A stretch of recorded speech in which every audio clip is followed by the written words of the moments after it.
दिल्ली के विज्ञान भवन में प्रधानमंत्री नरेंद्र मोदी ने सिविल सर्विस डे पर देश के सिविल सेवकों को संबोधित करते हुए कहा कि साल का सिविल सर्विस डे बेहद महत्वपूर्ण है। पीएम मोदी ने कहा है कि पिछले 9 वर्षों में अगर भारत के विकास को नई गति मिली है तो ये भी आपकी भागीदारी के बिना संभव नहीं था। कोरोना संकट के बावजूद आज भारत दुनिया की 5वीं सबसे बड़ी अर्थव्यवस्था है।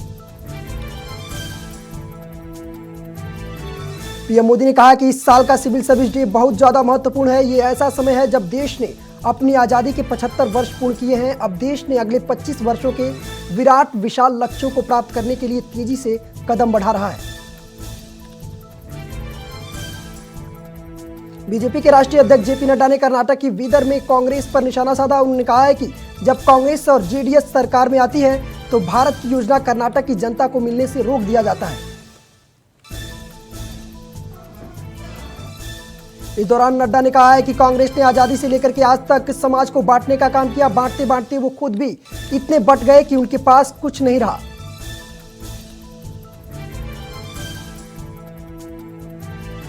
दिल्ली के साकेत कोर्ट परिसर में हुई फायरिंग। गवाही देने आई एक महिला को मारी गोली। वकील की ड्रेस में आए हमलावरों ने की ताबड़तोड़ फायरिंग। दिल्ली में साकेत कोर्ट फायरिंग पर सीएम केजरीवाल ने ट्वीट कर केंद्र सरकार पर निशाना साधा। केजरीवाल ने कहा है कि दिल्ली में कानून व्यवस्था पूरी तरह से चरमरा गई है। दूसरों के कामों में अड़चन के बजाय काम पर ही ध्यान देना चाहिए।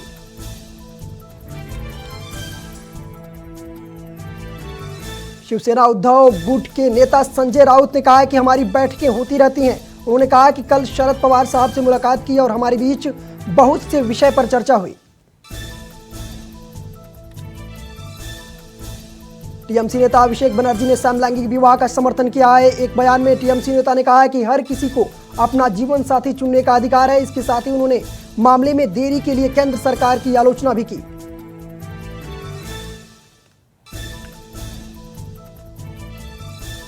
भारतीय जनता पार्टी के वरिष्ठ नेता शुभेंदु अधिकारी ने कहा है कि अगर वो ममता बनर्जी को लोकतांत्रिक तरीके से हराने में नाकाम रहे तो राजनीति छोड़ देंगे।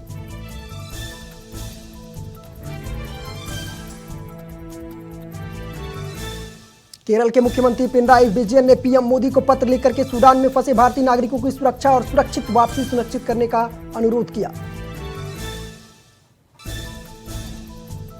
पटना में जुमे की नमाज के बाद अतीक के समर्थन में हुई नारेबाजी। यूपी और केंद्र सरकार के खिलाफ लगे नारे। नमाजियों ने योगी सरकार के खिलाफ लगाई नारे। महाराष्ट्र के पूर्व मुख्यमंत्री उद्धव ठाकरे ने खारघर में हीट स्ट्रोक के जिन लोगों की मौत हुई उन पर कहा है कि जिन्होंने यह अपराध किया है उनके खिलाफ एफआईआर होनी चाहिए। राजस्थान के मुख्यमंत्री अशोक गहलोत ने नागरिक सेवा दिवस पर मोदी सरकार पर तंज कसा। अशोक गहलोत ने कहा है कि आज देश में जो कुछ हो रहा है उसमें हमें चिंता रहती है। एजेंसियां दबाव में हैं, ये शुभ संकेत नहीं है। अतीक अहमद हत्याकांड में शिवपाल यादव की दी पहली प्रतिक्रिया। उन्होंने कहा है कि ऐसी घटनाएं सरकार की विफलता को दर्शाती हैं और राज्य में कानून व्यवस्था समेत खुफिया तंत्र पूरी तरह ध्वस्त हो गया। यूपी के प्रयागराज में माफिया अतीक अहमद और अशरफ की कब्र पर तिरंगा चढ़ाने वाले कांग्रेस से निष्कासित नेता राजकुमार सिंह रज्जू को जेल भेज दिया गया है। कोर्ट ने राजकुमार को 14 दिन की न्यायिक हिरासत में जेल भेजा। कर्नाटक विधानसभा चुनाव के नामांकन पूरे हो गए हैं। आखिरी दिन 1900 उम्मीदवारों ने भरा पर्चा। कर्नाटक विधानसभा चुनाव के लिए 10 मई को वोटिंग। माफिया अतीक की पत्नी का एक और वीडियो हुआ वायरल। बिना बुर्के के नजर आई शाइस्ता शादी समारोह में, बताया जा रहा है ये वीडियो। मुरादाबाद में अलविदा जुमे पर सुरक्षा के मद्देनजर जामा मस्जिद इलाके में भारी सुरक्षा बल। ड्रोन की निगरानी में अलविदा जुमे की नमाज। वाराणसी में ईद के मद्देनजर बाजारों में तैयारियां की गई। दुकानदारों का कहना रमजान में सभी चीजों की मांग, लोग जमकर कर रहे खरीदारी। तिब्बती आध्यात्मिक गुरु दलाई लामा नई दिल्ली में आयोजित वैश्विक बौद्ध शिखर सम्मेलन में शामिल हुए। आज इस शिखर सम्मेलन का दूसरा दिन।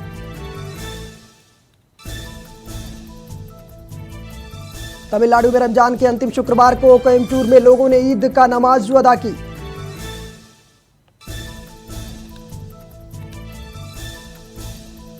प्रसिद्ध प्रताप गौरव केंद्र राष्ट्रीय तीर्थ में उदयपुर पर पहला वाटर लेजर शो का शुभारंभ किया गया। 5 मई के बाद से ये शो 100 रुपए शुल्क के साथ रोज शाम को 2 पर दिखाया जाएगा।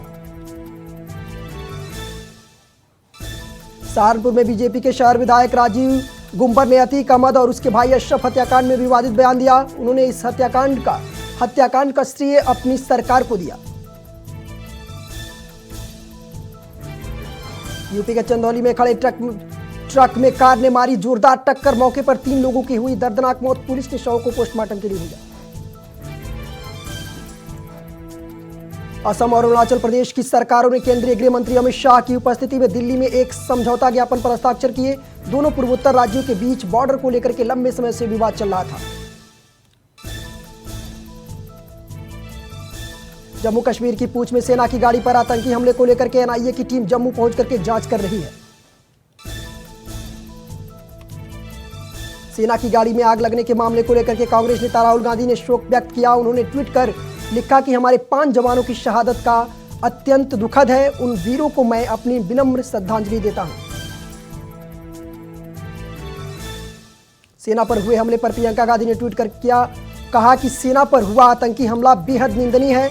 शहीद हुए वीर जवानों को विनम्र श्रद्धांजलि। देश सदैव शहीद उनके परिवारों के प्रति ऋणी रहेगा। देश में लगातार बढ़ रहा कोरोना। पिछले 24 घंटे में 11,000 से अधिक मामले सामने आए। कोरोना का कहर जारी है। केरल में पिछले 24 घंटे में 3,670 नए मामले दर्ज किए गए। दिल्ली के एमसीडी स्कूल्स भी बनेंगे वर्ल्ड क्लास। 1700 करोड़ रुपए रखा गया है फंड। एमसीडी स्कूलों के सुधार के लिए दिल्ली सरकार ने जारी किया बजट। सरकार का दावा, जल्द बदलेगी तस्वीर। गुजरात के नरोदा गांव के दंगों के मामले में स्पेशल कोर्ट ने सुनाया फैसला। कोर्ट ने 20 अप्रैल को 68 आरोपियों को किया बरी। गुजरात के नरोदा गांव के दंगों के मामले में स्पेशल कोर्ट ने सुनाया फैसला। फैसलों को लेकर के आईएम प्रमुख असदुद्दीन ओवैसी ने राहत इंदौरी की एक शायरी पोस्ट कर कसा तंज। राजधानी लखनऊ में बदमाशों के हौसले बुलंद हैं। तमंचे की नोक पर दिन दहाड़े चैन महिला से बदमाशों ने चैन लूटी। घटना का वीडियो सोशल मीडिया पर वायरल। प्रयागराज में हुए माफिया अतीक अहमद और उसके भाई अशरफ के हत्याकांड के सवाल पर योगी सरकार के मंत्री नंदगोपाल नंदी बचते दिखे। उन्होंने कहा है कि अभी चुनाव की बात करें। अयोध्या में भगवान राम का 23 अप्रैल को 155 देशों के जल से जलाभिषेक किया जाएगा। इस कार्यक्रम में रक्षा मंत्री राजनाथ सिंह, यूपी के सीएम योगी आदित्यनाथ के साथ 15 देशों के एम्बेसडर और सांसद शामिल होंगे।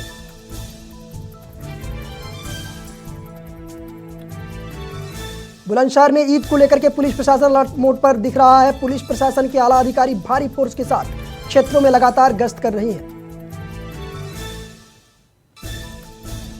बुलंदशहर में पुलिस और बदमाश के बीच हुई मुठभेड़ में बदमाश के पास एक से तमंचा, कारतूस और मोटरसाइकिल किया बरामद। संभल में अवैध नर्सिंग होम में ऑपरेशन करने वाले 2 डॉक्टर समेत 12 लोगों के खिलाफ एफआईआर दर्ज। ऑपरेशन के बाद एक महिला की हुई थी मौत। डिप्टी कलेक्टर और स्वास्थ्य विभाग के नोडल अधिकारी ने अवैध नर्सिंग होम को किया सील। मुख्तार की पत्नी के खिलाफ लुकआउट नोटिस जारी। अफसा अंसारी के खिलाफ लुकआउट नोटिस जारी कर दिया गया है। धोखाधड़ी समेत कई मामलों में अफसा को पुलिस कर रही है तलाश। अलीगढ़ में तमंचे के साथ कॉलेज के बाहर रंगबाजी कर रहा युवक। वीडियो सोशल मीडिया पर तेजी से हो रहा वायरल।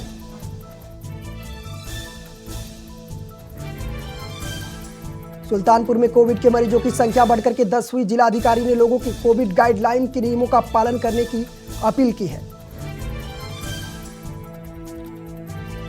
उत्तराखंड की 4 धाम यात्रा कल से शुरू हो रही है, जिसको लेकर के सीएम पुष्कर सिंह धामी ने ऋषिकेश के आईएसबीटी के यात्रियों के जत्थे को हरी झंडी दिखाकर रवाना किया।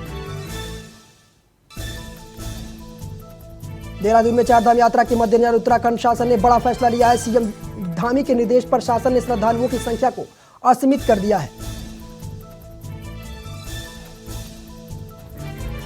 उत्तराखंड की चारधाम यात्रा कल से होगी शुरू। मुख्यमंत्री पुष्कर सिंह धामी ने ऋषिकेश से यात्रियों के जत्थे को हरी झंडी दिखाकर किया रवाना।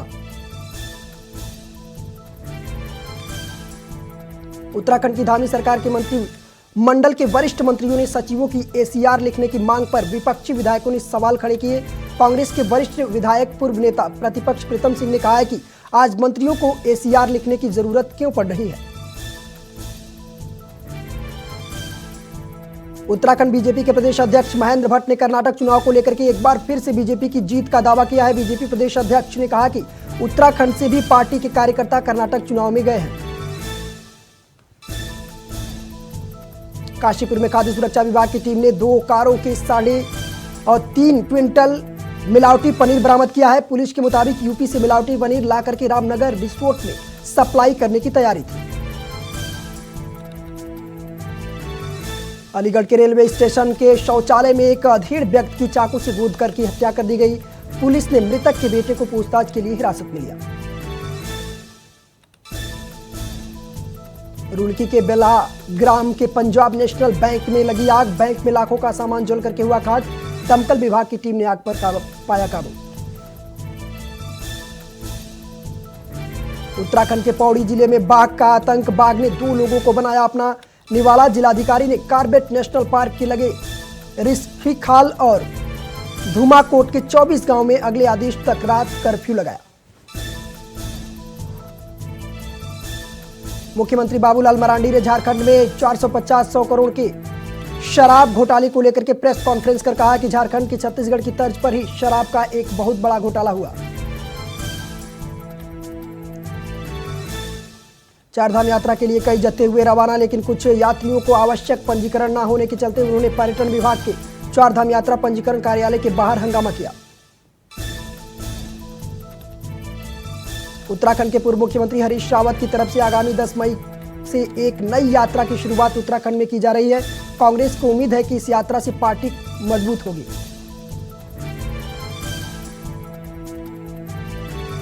सलमान खान की फिल्म किसी का भाई किसी की जान सिनेमाघरों में हुई रिलीज। फिल्म को लेकर के ऑडियंस में जबरदस्त क्रेज। फिल्म की बम्पर ओपनिंग की जा रही है। सीएम योगी ने ट्विटर अकाउंट का वेरीफाइड साइन हटा कई और नेताओं के भी ट्विटर अकाउंट से साइन हटा दिया गया है। अब भुगतान करने पर ही मिलेगा ब्लू टिक। ट्विटर ने राहुल गांधी, योगी आदित्यनाथ से लेकर के शाहरुख खान, सलमान खान तक के सभी के ब्लू टिक हटाए।